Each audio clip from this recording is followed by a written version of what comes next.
पूज्य मालिक को प्रणाम। आइए आज बात करते हैं कुछ अपने शो के बारे में। मतलब खुद को कैसे समझना है और क्यों समझना है। क्या आपको नहीं लगता कि जीवन यूं ही बीत रहा है और हमें कुछ बदलने की ज़रूरत है। सहज मार्ग पद्धति ऐसी है जो आपके अपने खुद को स्वयं से रूबरू कराती है और आपको जानने का हक भी है। जो हमने आवरण ओढ़ रखे हैं वह आवरण कब हटेंगे, तो इन आवरण को हटाया क्यों जाएगा। हम अपने आप से कब मिलेंगे। तो आइए कबीरदास जी का दोहा लेते हैं कि जिन खोजा तिन पाइयों गहरे पानी पैठ मैं बपुरा बूढ़न डरा राह किनारे पर। इस दोहे का अर्थ है कि कुछ तो पाना है तो हमें मेहनत करनी होगी। मेहनत करने से घबराना नहीं है, डरना नहीं है। जैसे गोताखोर समुद्र में गहरे गोते लगाकर कुछ ढूंढ ही लाता है तो डर के कारण किनारे पर ही बैठे रह जाते हैं तो कुछ भी प्राप्त नहीं कर पाते। किनारे पर बैठकर हम कुछ भी प्राप्त नहीं कर पाएंगे और व्यर्थ का जीवन हमारा बीत जाएगा।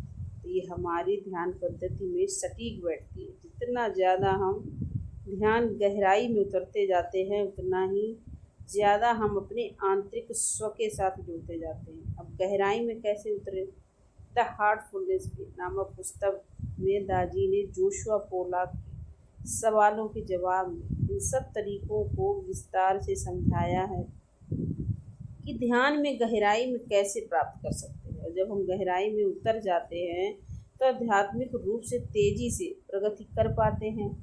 इसमें प्राणाहुति जो हमारा ध्यान पद्धति की विशेषता है बहुत सहायक होती है। दादी कहते हैं कि ध्यान में जब हम चेतना की संतोषजनक गहराई प्राप्त कर लेते हैं तो ध्यान पूरा हो जाता है। इसमें लगभग 1 घंटा लगता है। बाबूजी महाराज ने ध्यान की अवधि 1 घंटा निश्चित की है। जोशुआ पोलाक के पूछने पर कि हम कितनी जल्दी गहराई में उतर सकते हैं तो ये किस बात से निर्धारित होता है।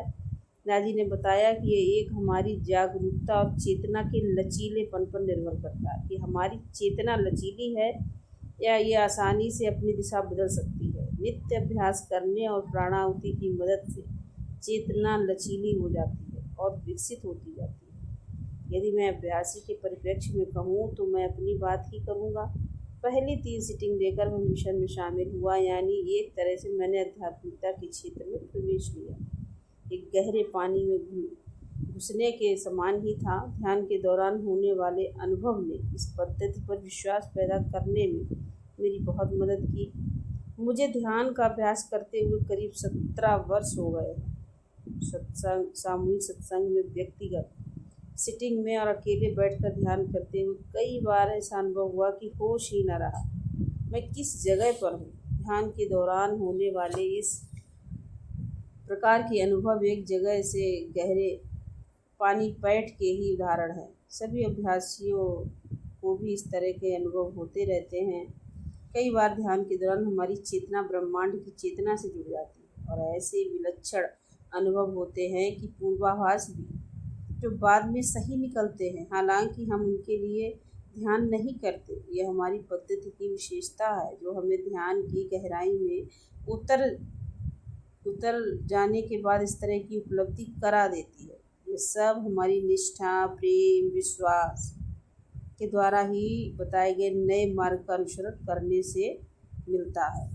धन्यवाद।